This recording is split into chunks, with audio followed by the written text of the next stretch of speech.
It's my pleasure to be here with you today. I heard that you had excellent discussion yesterday. I hope that even the today debate will be full of great ideas, wise options for our future. And I'm really happy that I can be here at the opening of this day of the symposium. It might not be the most usual gathering, and some might even question why to invite the foreign minister to speak here, because you are discussing primarily technology, while I'm usually doing policy and politics. But I believe that the case is clear. The world today is not one where international politics would operate in some splendid isolation, as some might wish. On the contrary, we diplomats more and more need to take into account a wide array of various international actors, but also mutually interconnected social and economic phenomena. Moreover, much seems to be changing all the time. It is the constant evolving technology which ensures stronger and deeper connectedness and drives much of the change. This symposium, I believe, intends to look at such issues with rare breadth. But let me attempt to a deeper look into some of the issues you might going to discuss today. Questions are what are the causes of contemporary issues that plague us, such as the lack of confidence and trust in political institutions, and what is the link between technology and politics, how, for example, social media and digitalization influence policy making and the trust in policy making. Technological progress certainly drives economic and societal changes and helps economies to adapt to demographic changes and to new challenges in the world. But I would like to stress that technological progress also creates huge inequalities. Digital technological divide doesn't only run between countries, but it runs also within countries. There are some who are losing not despite, but because of technological progress. There are large parts of societies that do not have equal access to the benefits of technologies. These losses and inequalities will likely grow bigger as the advanced technologies will progress ever faster than the political institutions are capable to adapt. This will be true within the Czech Republic, but also within the European Union and across the world in general. But what is the relation to foreign policy and European politics, you might ask? I believe that there is quite a big connection. Europe as a whole is starting to lose or struggling to maintain its competitive edge in the global technological race. This might be in part due to Europe struggling with associated ethical and social dilemmas. The other top global tech contenders do that much less. Let's say that Europe is struggling to balance between the progress and ethical principles, while the others are less concerned about this. But I'm sure this can be turned to our advantage at the end of the day. The politics on our continent already needs to make decisions that will determine the next years. The negotiations around the EU multi-annual financial frameworks are a case in point. Seen even more broadly, technological progress brings about new political dilemmas that exceed European borders. Accelerated utilization of various artificial intelligence fields gains momentum globally, such as image recognition or autonomous lethal weapon systems. Fortunately, we see bottom-up initiatives of scholars and scientists that promote artificial intelligence and advanced technologies for social good and social empowerment at the same time. I know that the Gary Institute counts itself among them. it is of course not only academics, but civil society at large which enter the crucial discussions. There are indispensable voices and decision makers that we decision makers need to listen to. On the other hand, we also see state regimes that do not shy away from using advanced technologies for oppression. And I think this is something for foreign policymakers to be concerned with. Some invest massively into developments of artificial intelligence for warfare. There is a developing EU-wide debate on these issues, and we in the Czech Republic need to be part of it. Especially because Czech research on AI and other technologies belongs to the top in Europe. The debate certainly must continue at the global level, of course, and we need to seek a common understanding with our partners, first and foremost across the Atlantic. Next to legitimate concerns, there is a lot that Europe can still learn from the US in the tech field. Let me bring my intervention to the conclusion. We certainly should not try to hinder technological progress, and we should avoid infusing fear into people. We should be careful with this regulation so that the technology investments are not overburdened by unnecessary regulatory ballast. We should always aim to ensure that the technology avoids harming social fabrics and brings real benefits to people. We should also look into the issues where the technologies bring new requirements for protecting the rights of our citizens. We should also look into how technological advancement really deepen the social cleavages in our societies, and we should focus on how we can use the technologies to reverse these trends and to maintain what we really cherish in Europe, it is the social cohesion.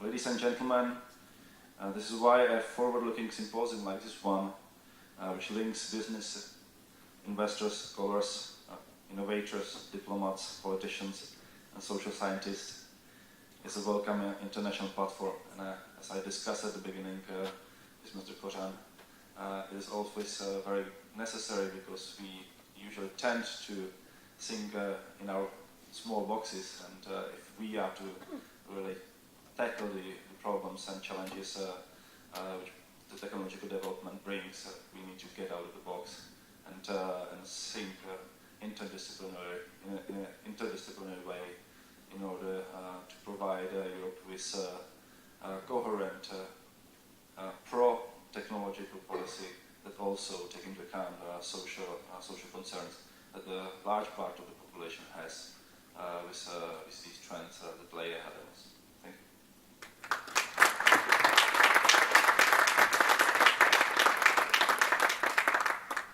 Thank you very much. When we were thinking about the title of your like involvement for the symposium, and then we saw that it's foreign policy in a fluid world, I was thinking that the title is tough, but then I realized that the job is tougher, because it is actually foreign policy in a fluid world. I would like maybe to begin the conversation. We have about 10 minutes for that. Just to ask you whether you personally see the Czech Republic as perhaps a promoter of more innovative economy at the European level. Whether do you see that the Czech EU politics and the upcoming budget negotiations, whether this is a push that the Czech Republic could do, or you would say that we would rather stay and wait what's gonna be happening? It's a tough question, I know. It's a tough question, and I would say that in general we have a rather optimistic narrative in the Czech Republic. Problem is that the narrative is not so linked with progressive implementation of policies that we need already now. I follow a little bit of debate within the EU on how, for example, the regulation need to match the technological advancement. We already now see that, for example, social media, social networks create a lot of questions about which are of ethical and moral nature. For example, the protection of kids when it comes to impact through social networks, the rights for privacy and so on. And if we are to allow the advancement, we need really to speed up the debate on what is the proper regulation. Also protect the people, give them and extend their rights in the changing world. Okay, thank you very much. I would like to open the debate for our guests. So please, if anyone would like to have a comment or inquiry or question, raise your hands. There is one very reluctant hand being raised right here. Thank you. My name is Madalin. I'm from Romania. I'm also currently studying in the area of foreign policy analysis. And my question would be for you, what do you consider to be actually the greatest opportunity in terms of technology? So practically, what would be the greatest opportunity brought by technology in the field of foreign policy?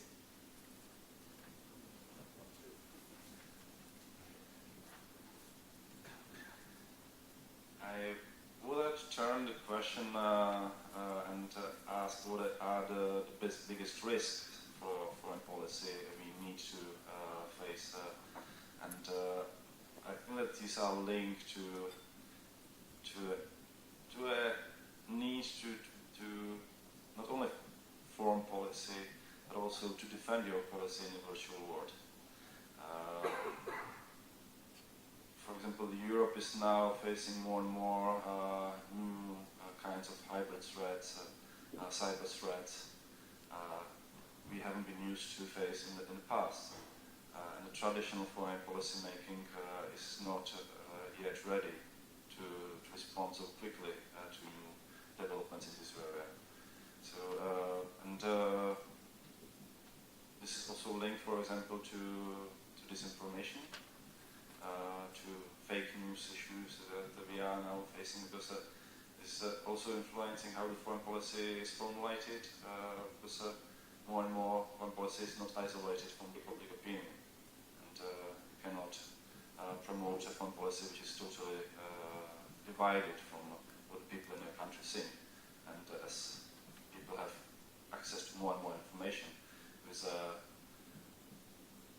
bit of a problem that there is usually not a good ability to falsify what is true and what is not.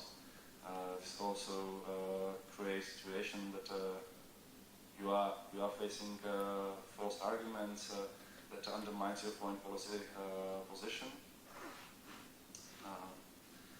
In general, I think that for the next decades also the artificial intelligence will be very important to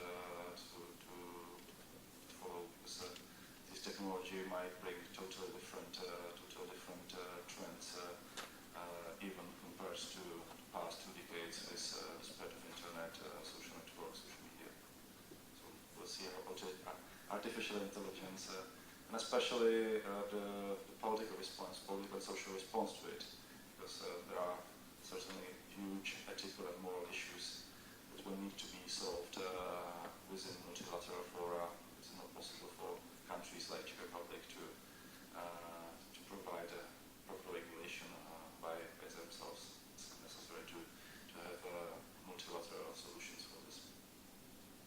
Thank you very much. This is, by the way, this is exactly why we wanted to have the international debate on the technological issues, because this is what so often happens, that there is, for example, an innovation or AI summit somewhere in Brussels, London, and the debate then ends up, and now we need a global debate on this issue of, and now we need an internet, and that's it, and then like there is no follow-up. That's why we thought that we need to actually have that kind of debate that we're speaking about. Since we have only 3 minutes, is there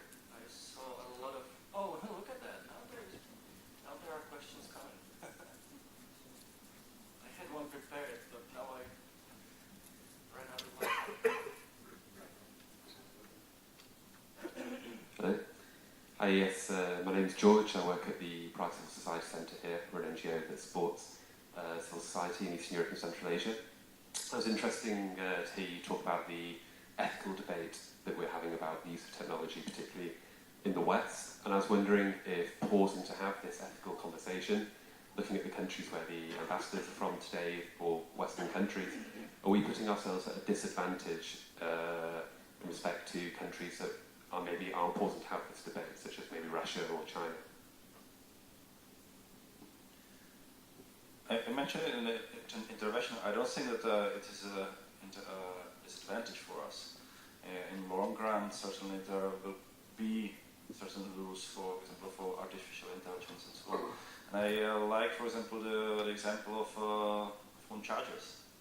It was a big debate years ago about the end of the charger, and it was China at the end who took the leadership and decided they are starting to produce only one type, except of iPhone. Okay, but the rest of the phones have now uniform charger, and this is the same for regulation in other areas. And this is up to Europe probably to take the leadership in this and provide the fundamental regulatory framework for new technologies that the others might join to adapt to their national systems. Great, thank you very much. So maybe we have time for one more intervention. Hi, my question. Yeah, you can hear me? Yeah. All right. Robert Tasset, European Commission. I have a question. We have a lot of brilliant young people from all over the world. What would be your message to them in order that they come to your country and do their research education here? First of all, to get courage to talk to policymakers because they don't know themselves what to do, and these bright young minds very often know what is the future because they live the future. I'm not old, but yet I'm not even myself. I'm not able to catch up with all the trends, for example, in social media, social networks, and I'm 37 only. So for them, take the courage to lead the debate at home. Use your own experiences because the younger people than me grew up knowing or living within the world that is formed and shaped by the technologies the older one are adapting to only. So that's probably one message. And the second message, really, I think that it's important not only to look on the positive sides of technological advancement. I think it's also necessary to look on what are the threats and what are the risks associated to technologies, because we usually are very optimistic with new technologies, and only when we start to use them, we start to realize that they bring also problems. And we should probably have the debate from the beginning that any technology is a coin with two sides. Okay, thank you very much. Since we're running out of time, there is one last poll. We yesterday had this Oxford debate, and our audience had to vote whether they think that within the next generation, how exactly was the question framed? Whether AI is going to empower people with or generation. Or not. So if you were posed with this question, what would you say? My hope is that it's going to empower, but this is a hope. But as I said, it's linked to how well we will manage the development of AI. And I used to like reading Isaac Asimov, and you know all the you probably know the rules of robotics he put into his books, and this is exactly what we need to discuss. What are the rules we apply to employing artificial intelligence? Because otherwise, the benefits might soon turn into threats to our societies. Okay. So if I have to make a yes or no answer from what you said, I would actually say it's more like it will not empower. There's a hope, but we will be responsible enough that it will be beneficial. Okay, that's fair. Well, thank you very much, Mr. Mears. Thank you very much for making your time for us. Thank you very much for inviting me. That's